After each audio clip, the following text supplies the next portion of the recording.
Bonjour René, bonjour Francis. Là, vous parlez après-midi d'un bon coup que j'ai entendu que vous avez fait au niveau de la collaboration entre les équipes, puis aussi dans le cadre du projet de modernisation du développement des compétences, le projet MDC qu'on est en train de déployer. J'ai entendu dire que Francis, tu as utilisé la lunette de réalité augmentée. J'aurais aimé ça que vous m'en parliez un peu plus. Nous autres, en fin de compte, la situation qui s'est présentée à nous, c'est que j'ai un équipement au poste Albanel, dans le secteur de la baie James, qui est un CXC, qui est en panne. On a passé une bonne partie de l'avant-midi à essayer de régler le problème à distance. J'ai aussi pris un de mes collègues qui était Brian Dubé de Québec. Il a plus de notions que moi par rapport à ces équipements-là. On refait tout le tour complet de ce trouble-là avec Francis à distance. On aimerait ça, moi puis Brian, avoir le visuel que Francis voit grâce au programme là, de MDC.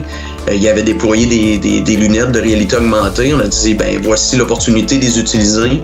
On a demandé à Francis de les emmener. Comme ça, moi puis Brian, on pouvait voir exactement qu'est-ce que Francis voyait. La lunette de réalité augmentée, là, c'était vraiment comme si je prêtais mes yeux à René, là, à mon support. C'est un bel outil pour avoir du support rapidement. Ensuite de ça, moi puis Brian, on a pu aiguiller Francis dans ses manipulations. Puis Brian s'est aperçu qu'il y avait un petit LED. Là, c'est vraiment pas gros. Là, c'était un petit LED vert là, qui était sur l'automate programmable qui manquait pour un des modules. Grâce aux lunettes de réalité augmentée, bien sûr, on a pu voir cette petite lumière-là. Sinon, on était rendu au bout de nos ressources, en fin de compte. C'est un très bel outil dans le sens que on est présent tout en étant à distance. Eux sont basés secteur Baie-James, à Némisco, et le poste Albanel, il était à quelques heures de Némisco. Brian était basé à Québec. Moi, physiquement, je suis basé dans la ville de Val-d'Or. J'étais à 4 heures d'avion, un exemple, de Francis. Tu sais, un déplacement dans le secteur de la Baie-James, c'est beaucoup d'organisation. Ça implique beaucoup de frais et beaucoup de gestion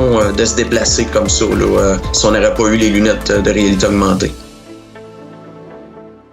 Je veux pas, en étant monoparental, je m'occupe de mon garçon à 80% du temps. C'est beaucoup de gestion pour faire garder, appeler un tel, tandis qu'aller voir avec les lunettes de réalité augmentée, ça touche pas pantoute mon horaire du quotidien. On est capable d'aller chercher l'expertise un peu partout, de faire un consensus, puis d'être tout branché à la même place et de tout voir en même temps l'intervention.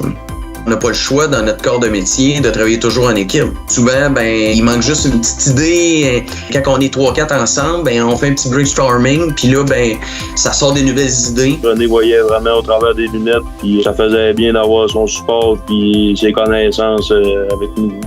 Quand c'est une intervention par rapport à un logiciel, par rapport à de la documentation, le partage d'écran est exceptionnel, c'est parfait. Ou que la lunette vient apporter un gros plus, c'est quand il faut voir l'environnement du technicien, de voir les composantes, de voir les lectures. Donc, merci beaucoup les gars pour le bel exemple de collaboration. Plusieurs groupes d'entreprises ont mis l'épaule à la roue pour travailler ensemble. Les gens d'expertise dans le groupe GIS, des gens d'opération et maintenance dans le groupe Geek, puis les collaborateurs puis les partenaires de la DDC et des TIC qui ont mis en œuvre ce projet-là avec nous autres. Fait que c'est un bel exemple de collaboration puis un bel effort de votre part. Fait que merci beaucoup. Parfait. Un gros merci. Merci, là.